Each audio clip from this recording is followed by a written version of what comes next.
Coucou, je suis Alexandra de Chenille et Papillon, un podcast pour toutes les célibataires heureuses ou qui souhaitent le devenir. Si tu es maman solo ou pas, si tu te sens seule, si tu n'es pas vraiment heureuse, si tu es souvent dans l'attente, eh bien j'ai envie de t'aider à changer tout ça, en te reboostant et en te donnant le sourire principalement, mais pas que.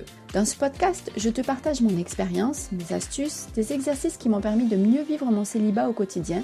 Tu retrouveras aussi des témoignages d'autres célibataires qui le vivent bien. Ils nous donneront également leurs secrets. Alors si tu souhaites réussir à apprivoiser cette solitude, parfois subie et souvent pesante, si tu veux devenir toi aussi une célibataire heureuse et épanouie, alors tu es au bon endroit. Mon premier conseil sera donc celui-ci. Je te propose de prendre quelques minutes pour prendre soin de toi en te posant confortablement pour écouter ce nouvel épisode. Bonne écoute! Coucou! Alors la semaine dernière, nous découvrions le premier voyage de Sophie qui est sortie de sa zone de confort en allant voyager seule, en partant 2 mois avec sa chienne et sa jument sur le chemin de Saint-Jacques-de-Compostelle. Si tu ne l'as pas encore écouté, eh bien n'hésite pas parce que son témoignage est vraiment très inspirant. Nous avons pu voir tout ce que cela lui a apporté sur le moment, mais surtout pour le reste de sa vie également. C'est pas moi qui le dis, c'est elle. Alors revenons aujourd'hui sur ce fameux sortir de sa zone de confort. Qu'est-ce que c'est cette zone de confort? Faut-il obligatoirement en sortir? Et si oui, quels en sont les bénéfices, les avantages à sortir de cette zone et comment le faire? Et comme d'habitude, ce sera à toi de jouer et à toi de faire l'exercice proposé. Commençons et définissons d'abord ce qu'est cette zone de confort. D'après Judith Bardwick, la zone de confort est l'état comportemental d'une personne qui choisit de vivre dans une situation neutre d'anxiété. De façon plus claire, cette zone de confort peut être définie comme une situation ou un environnement dans lequel une personne se sent à l'aise et en sécurité sans ressentir de stress, d'anxiété ou d'incertitude. Cette zone de confort est en fait un ensemble d'habitudes et de comportements que l'on effectue parce que cela nous rassure. Alors on peut se demander si c'est une bonne chose finalement d'en sortir, si c'est nécessaire d'en sortir, car rester dans sa zone de confort offre forcément des avantages et la vie est tellement plus agréable lorsque nous maintenons une situation, des comportements, des idées qui nous offrent un sentiment de bien-être et de maîtrise. Alors je repose la question, vraiment pourquoi en sortir si on se sent si bien, si on est heureuse ainsi? En fait, il existe 3 cas. Premier cas, cette zone de confort devient une prison dorée. Cette sécurité n'est finalement qu'une illusion. Nous nous sentons confortablement installés, à l'abri du danger, et nous avons tendance à vouloir y rester. Nous restons dans une forme d'inertie et de façon bien ancrée. C'est d'ailleurs souvent le cas avant une séparation. On est dans le train-train, métro, boulot, les enfants, le mari, la télé, le dodo. On sort peu, voire plus du tout, en couple et même seul, avec les copines. Notre petit confort nous convient et parfois on s'oublie, on ne prend plus soin de soi. Ça roule comme ça, alors finalement, vraiment, pourquoi faire des efforts? À ce moment-là, rien ne nous oblige à sortir de cette zone de confort. Cependant, dans cette situation, il est important de prendre un petit peu de recul et de voir les choses de façon plus globale, afin d'évaluer ce qui est bénéfique pour nous et pour notre environnement. Cette routine est-elle si confortable pour soi et pour sa famille? N'avons-nous pas oublié, consciemment ou non d'ailleurs, que rester dans cette zone de confort nous fait peut-être passer à côté des bienfaits de la vie, d'expériences enrichissantes et d'apprentissages nouveaux. Prenons l'exemple de l'enfant, qui lui sort régulièrement et naturellement de cette zone, pour apprendre à marcher d'abord, à faire du vélo aussi, l'enfant est actif et il ne cesse de découvrir et d'explorer. Ainsi, sortir de sa zone de confort, pour lui, ça va favoriser son apprentissage d'abord et de façon effectivement pour lui beaucoup plus inconsciente, son épanouissement personnel. Il y a la fierté de savoir faire quelque chose, de maîtriser quelque chose de nouveau. Cela nous mène ainsi au deuxième cas. Dans ce deuxième cas, on ressent le besoin de sortir de cette zone, de trouver de l'oxygène. C'est souvent ici que l'on décide de rompre. Ainsi, sortir de cette zone peut relever d'une volonté personnelle, d'une envie de rompre avec la routine, comme nous en parlions juste avant, afin d'éviter l'ennui et la monotonie, ou de vouloir relever tout simplement un nouveau challenge, pour pouvoir s'émerveiller de nouveau de ce qui nous entoure. Pour sortir de cette zone de confort, il est important de mesurer là aussi les risques pour soi et pour son environnement. Et il faut adapter son comportement en fonction de la situation pour ne pas foncer tête baissée et prendre des décisions qui seraient peut-être trop hâtives et de prendre en considération réellement tous les paramètres, les plus, les moins de la situation. Enfin, le dernier cas, celle qui nous concerne souvent lorsque l'on est célibataire et surtout lorsque l'on a été quitté. C'est un événement extérieur qui nous sort de cette zone. Elle nous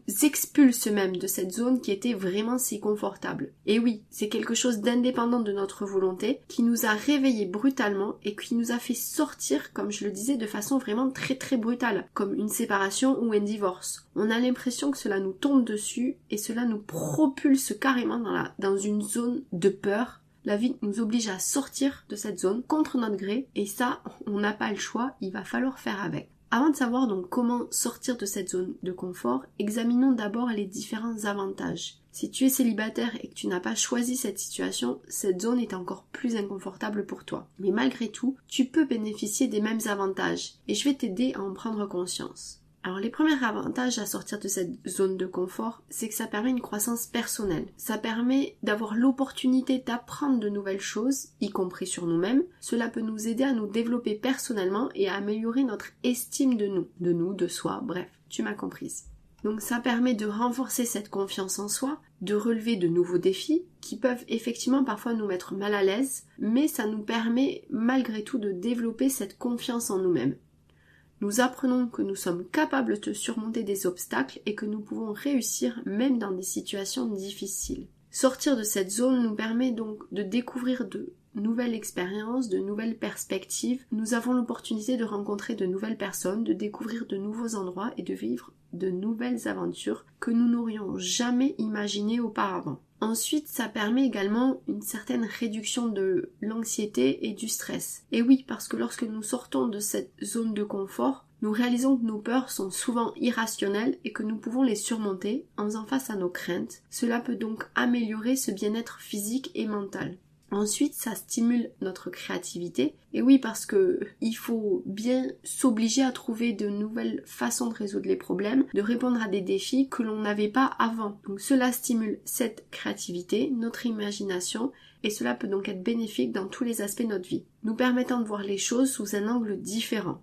En somme, sortir de cette zone de confort peut nous aider à grandir, à élargir nos horizons et à nous sentir plus confiants dans cette capacité à affronter de nouveaux défis. Et je pense que c'est vraiment très très important de retenir, et sans cette expulsion, effectivement, nous n'aurions jamais imaginé que nous pouvions faire tout ça avant. Alors effectivement, comment sortir quand on n'a pas choisi? Pas facile de sortir de cette zone de confort. Mais aujourd'hui, que tu l'aies subi ou non, tu es célibataire. Et comme je l'ai déjà dit dans l'épisode 4, tu as deux choix. Soit tu continues de pleurer et de rester dans ton coin, car finalement ça te convient peut-être, soit tu prends les choses en main et tu choisis cette fois-ci de sortir de ta zone de confort pour passer à l'action et reprendre ta vie en main, pour t'aider également à reprendre confiance en toi. Donc voici quelques idées pour sortir de ta zone de confort lorsque tu es célibataire. Donc déjà, tu peux participer à des activités sociales, comme rejoindre des clubs ou des groupes de loisirs. Cela peut être une excellente façon de rencontrer de nouvelles personnes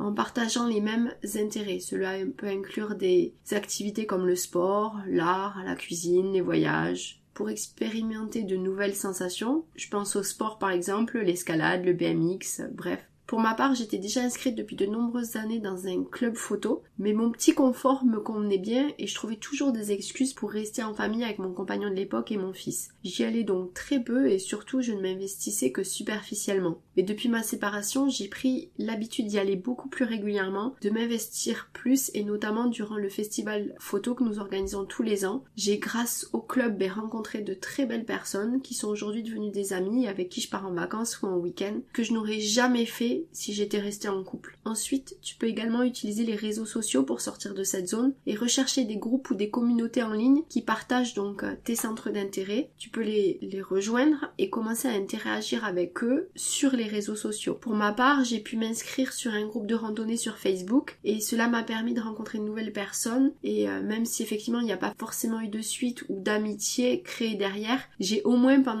pu une fois ou deux aller faire une sortie rando, prendre l'air, découvrir de nouvelles choses. Par exemple, moi j'avais jamais testé la randonnée en raquette, mais ça m'a permis de tester cette activité, ce que je n'aurais effectivement pas fait si j'étais restée en couple. Ça peut permettre de sortir de sa routine quotidienne. Tu peux essayer de faire des choses différentes chaque jour, comme prendre un nouveau chemin pour aller au travail, essayer un nouveau restaurant, et pourquoi pas ne pas tenter ce restaurant ou aller au cinéma toute seule. Cela va te permettre de te prouver que tu peux faire des choses seule sans être dépendante de qui que ce soit. Ça va te permettre également peut-être de prendre des risques. Et oui, oser prendre des risques en abordant de nouvelles personnes que tu ne connais pas dans une soirée, dans la rue ou en essayant des choses qui t'effraient. Cela va t'aider à surmonter des peurs et te sentir plus à l'aise dans des situations inconnues et apprendre à aborder des gens. Enfin, pour sortir de ta zone de confort, tu peux participer et assister à des événements tels que des soirées, des concerts, des expositions d'art ou des conférences. Alors c'est vrai que cela peut être intimidant au départ, mais franchement, tu vas te rendre compte que c'est très enrichissant et que tu vas pouvoir rencontrer de nouvelles personnes là aussi et peut-être de nouvelles rencontres amoureuses. Et enfin, pour sortir de ta zone de confort, autre exemple, tu peux voyager seul dans un endroit que tu connais ou pas d'ailleurs. Fais comme Sophie dans l'épisode précédent qui a fait son premier voyage solo en France avec sa chienne et sa jument. Donc si tu ne l'as pas écouté, elle nous raconte ça dans l'épisode 4. C'est aussi ce que j'ai pu faire moi après ma séparation. Je suis partie uniquement avec mon fils de 8 ans en Chine pendant 15 jours. J'ai eu l'occasion de renouveler l'expérience, mais là cette fois-ci en solo, au Mexique pendant 3 semaines et en sac à dos. Alors évidemment, j'ai d'abord commencé par des voyages près de chez moi, mais on reviendra sur mes voyages solo. L'idée, c'est petit pas par petit pas, et voilà, fais ce qui te convient. Alors évidemment, j'ai d'abord commencé par un voyage près de chez moi, mais on y reviendra dans un prochain épisode sur mon premier voyage solo à Malte et justement sur ce voyage au Mexique. Mais comme Sophie, j'ai vu que j'étais capable de faire des choses seule sans être dépendante de qui que ce soit.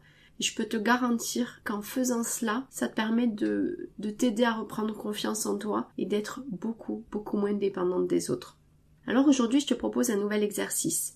Ce dernier consiste à réfléchir aux choses que tu n'as jamais faites lorsque tu étais en couple ou non d'ailleurs, soit par manque d'audace, soit par facilité, et à les faire dès aujourd'hui. Il est temps d'arrêter de te trouver des excuses. C'est le moment d'oser et tu en sortiras gagnant. Prends donc un papier ou ton cahier, un stylo et note tout ce que tu rêves de faire. Seule ton imagination est un frein. Ensuite, choisis par quoi tu vas commencer pour sortir de ta zone de confort. Comme je te le disais tout à l'heure, c'est une notion de petits pas, un pas après l'autre. N'oublie pas, cette expérience de célibat, de solitude que tu n'as peut-être pas choisie, sera forcément enrichissante et va t'aider à rencontrer de nouvelles personnes, à t'aider à découvrir de nouveaux centres d'intérêt, à savoir ce que tu aimes ou pas. Alors fonce, qu'as-tu à perdre en essayant de sortir de ta zone de confort? Mieux te connaître peut-être? Savoir ce que tu veux vraiment, savoir qui tu es vraiment, ça peut t'aider à développer ta confiance en toi, je pense. Et surtout, à enfin choisir ta vie. Une fois que tu auras réussi à sortir de ta zone de confort, en allant au-delà de tes peurs, en apprenant et en découvrant de nouvelles choses, en ayant réussi à passer à l'action, en ayant osé tout simplement, je suis persuadée que tu voudras renouveler l'expérience. Cela va contribuer à ton épanouissement personnel, tu auras réussi, tu auras gagné et tu pourras enfin dire « Je suis célibataire, oui, mais surtout, je suis enfin heureuse ». Pour le prochain épisode, ce sera une interview. J'ai eu le plaisir d'interviewer Alison, que je vous présenterai donc la semaine prochaine. Elle est love coach et elle nous raconte son métier, en quoi ça consiste et comment elle peut aider les célibataires. Merci d'avoir pris le temps d'écouter jusqu'au bout l'épisode. J'espère que cela t'a plu, t'a aidé et peut-être même reboosté. Si c'est le cas, alors n'hésite pas à soutenir le podcast en t'abonnant pour ne rater aucun épisode et en mettant 5 étoiles car cela va me rebooster à mon tour pour continuer et te proposer d'autres épisodes. Et si tu penses que cela peut aider d'autres personnes, eh bien n'hésite pas à le partager autour de toi. Tu peux me retrouver également sur les réseaux sociaux, Insta, Facebook. Si tu le souhaites, tu peux t'abonner à la newsletter également pour recevoir régulièrement des infos, des astuces pour mieux gérer ton célibat au quotidien et continuer ta quête du bonheur et devenir une célibataire heureuse et épanouie. Tous les liens et infos sont dans la description. Je te dis à très vite pour un nouvel épisode. À bientôt!